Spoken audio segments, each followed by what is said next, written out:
Hey, volleyball fanatics.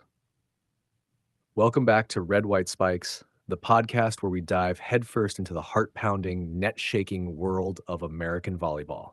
I'm your host, Setayesh, and today we're serving up a full recap of the U.S. men's national team's wild ride through the 2025 Volleyball Nations League. Buckle up because this episode is going to be a five-set thriller full of drama, heart, and some serious American grit. We're talking players, matches, and the big picture as Team USA battles the world's elite. So grab your knee pads, crank up the energy, and let's get into it. All right, let's set the stage. The 2025 VNL was the seventh edition of this global volleyball showdown, running from June 11th to August 3rd, with the final round spiking down in Ningbo, China. This year, the tournament expanded to 18 teams. Yep, two more than before, making it a gauntlet of top-tier talent. The U.S. men's national team, ranked number 3 in the world going in, was looking to build on their storied VNL history, silver medals in 2019, 2022, and 2023, and a bronze in 2018. That's some serious hardware. But 2025 was a fresh Olympic cycle, and under the legendary Karch Kirali, head coach and volleyball wizard, Team USA brought a mix of grizzled veterans and hungry young guns to the court. The question was, could they snag that elusive gold or at least lock in a finals berth? Spoiler alert, it was a roller coaster. Let's break it down. The roster, a star-spangled lineup. First up, let's talk about the squad. USA Volleyball announced a 30-player long list roster on May 15, 2025, and let me tell you, this was a team built for battle. Picture this. Olympic veterans mixing it up with rising stars all ready to throw down against the world's best. Karch Kirali, the mastermind, had a deep bench to work with, selecting 14 players for each of the 3 preliminary weeks in Rio de Janeiro, Hoffman Estates, Illinois, and Chiba, Japan. Here's the full roster. Trust me, you'll want to know these names. Setters: Micah Ma, the Paris 2024 Olympian with ice in his veins, Quinn Isaacson, Andrew Rowan, Tread Rosenthal, and Michael Wright. Opposites: Kyle Ensing, Tokyo 2020 alternate, a scoring machine, Gabi Garcia, Kyle Hobus, Kevin Cobrine, and Zach Rama. Outside hitters: Camden Gianni, Caleb Jennis, Jacob Pasteur, Nolan Flexen, Cooper Robinson, Ethan Champlin, and Jordan Ewert. Middle blockers: Jeff Jendrick, another Paris 2024 vet, Patrick Gassman, Matthew Nigg, Michael Marshman, Daniel Wetter, Merrick McHenry, Shane Holdaway, Cameron Thorne, and Parker Tompkinson. Liberos: Eric Shoji, the Olympic legend and defensive maestro, Mason Briggs, Kyle D'Agostino, and Jacob Riley. This roster is like a volleyball buffet. Something for everyone. You've got 4 Olympians, Shoji, Jendrick, Ma, and Ensing, bringing that big stage experience. Then you've got VNL veterans like Gabi Garcia, who's been lighting up scoreboards, and Jordan Ewert, who stepped into a leadership role this year. And don't sleep on the new kids on the block, guys like Andrew Rowan and Kyle Hobus, who were ready to make their mark. Karch Kirali himself said, "We're incredibly excited about the talent and depth we have to begin this new Olympic cycle. The veterans lead by example, while our younger athletes bring fresh energy and hunger." That's the vibe we're working with, a team ready to learn, grow, and spike the heck out of the ball. The journey, week by week in the VNL. All right, let's hit the court and recap the U.S. men's 2025 VNL campaign. The preliminary phase was 3 weeks of high-octane volleyball, with each team playing 12 matches. The top 8 would advance to the finals in Ningbo. Team USA's schedule was brutal. Think Ukraine, Iran, Slovenia, Cuba, China, Canada, Poland, Italy, Turkey, Argentina, Germany, and Japan. That's a murderer's row of volleyball powerhouses. The U.S. finished with a 6-6 record, landing 11th in the standings. Not quite the finals berth they wanted, but there's so much to unpack here. Let's break it down week by week. Week 1, Rio de Janeiro, Brazil, June 11 to 15.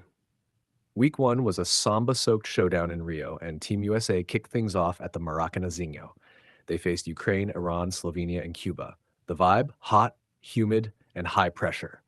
June 11 versus Ukraine. Oof, not the start we wanted.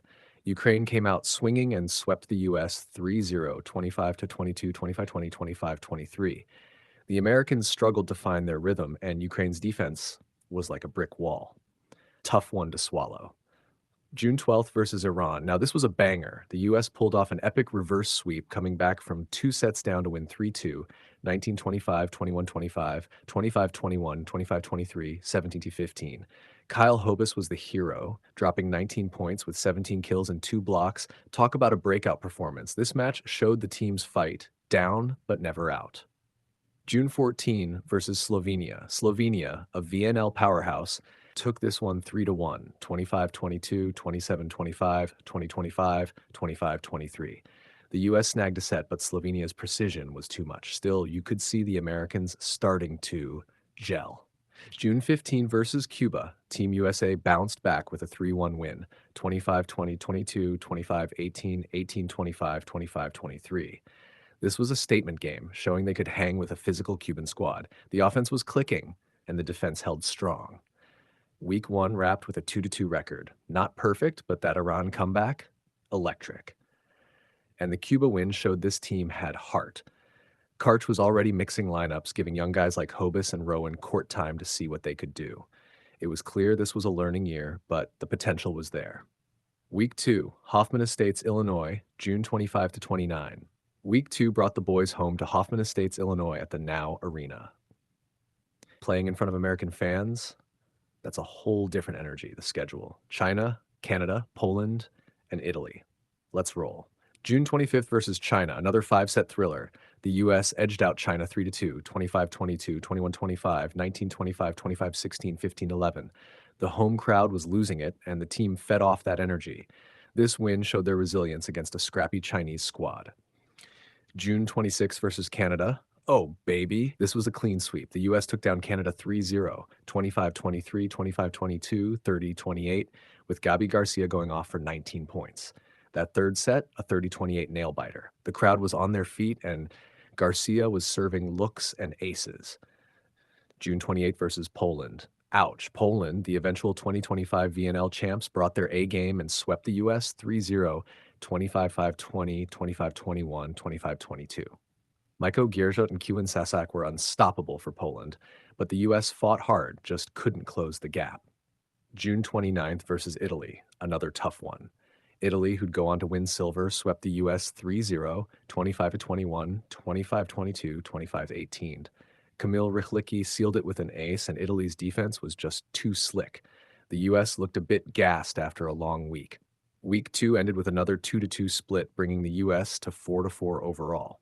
The China and Canada wins were huge for morale, especially at home, but Poland and Italy reminded everyone that the top dogs are a different breed.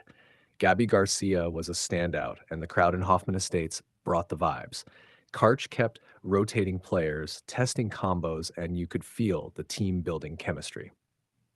Week 3, Chiba, Japan, July 16 to 20. Week 3 took the team to Chiba, Japan for the final prelim push.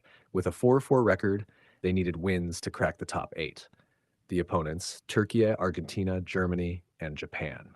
The 15-man roster for this week included Olympians Shoji, Jendrik, Ma, and Ensing, plus VNL vets like Garcia, Ewert, and Michael Marshman, who made his 2025 debut.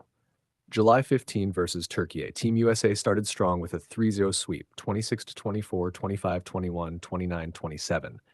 Those close sets showed their clutch factor, and the team looked sharp. This was a confidence booster. July 17 versus Argentina, another W. The US took down Argentina 3-1, 25-23, 20-25, 20-20, 25-23. This was a gritty, back-and-forth match, but the Americans' depth pulled them through. July 19 versus Germany, heartbreaker alert.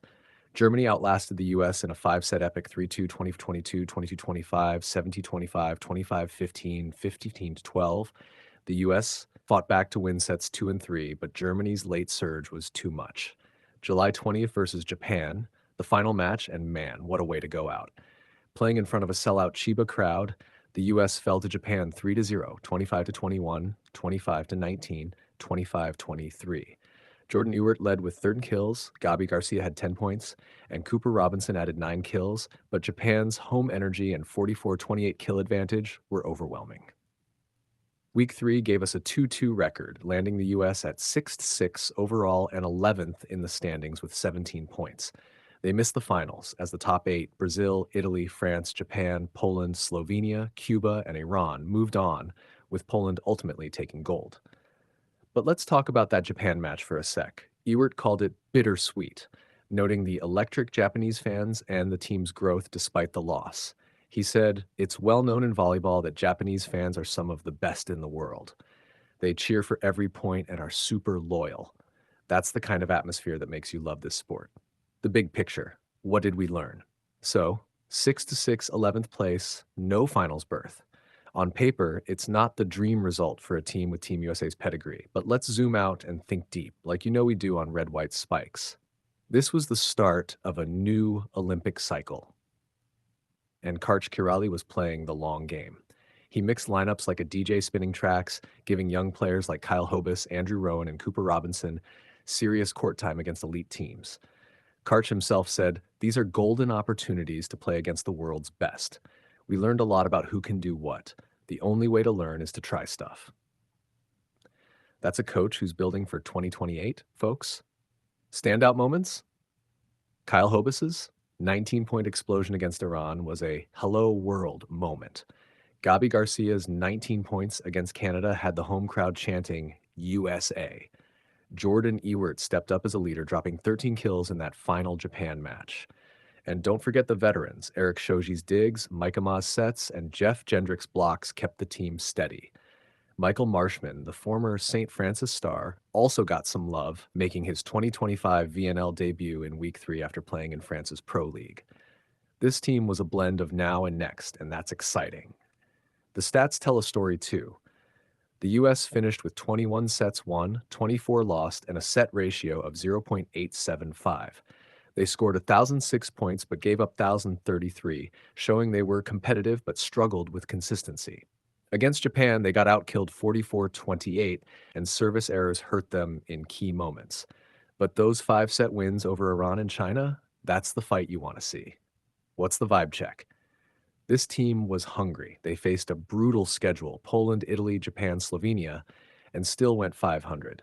Ewert summed it up perfectly. "We achieved a lot of long-term development goals and competed at a high level against incredible teams. At the end of the day, we can't be disappointed." That's the spirit of a team that knows the World Championships in Manila are next, and they're ready to build on this. One more gem, Karch Kiroli's strategy of merry-go-round lineups. He was out here swapping players like a chef trying new recipes, and the players bought in. That's a testament to the culture of this team. Everyone's ready to step up, from Olympians to rookies. It's like, "Hey, Kyle Hobus, you're a newbie? Cool, go drop 19 points on Iran." That's the kind of chaos we love in volleyball. Looking ahead, World Championships and beyond. So where does Team USA go from here? The 2025 FIVB World Championship in Manila, Philippines is next on the horizon in September. Karch hinted they'll tighten up the lineup for Worlds. No more merry-go-round.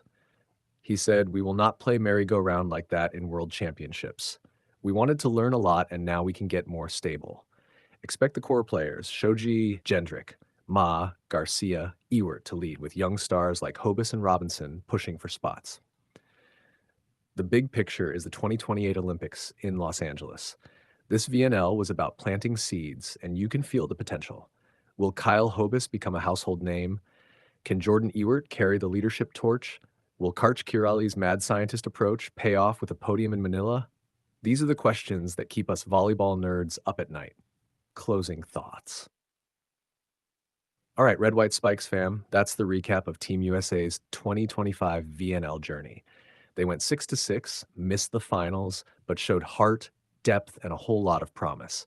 From Kyle Hobus's breakout to Gabi Garcia's heroics to Jordan Ewert's leadership, this team gave us plenty to cheer for. They faced the world's best, took their lumps, and came out stronger. As we look to the World Championships, I'm hyped to see this squad keep spiking, diving, and dreaming big. What's your take? Who's your MVP of this VNL run? Hit us up on social media at Red White Spikes, and let's keep the volleyball love alive.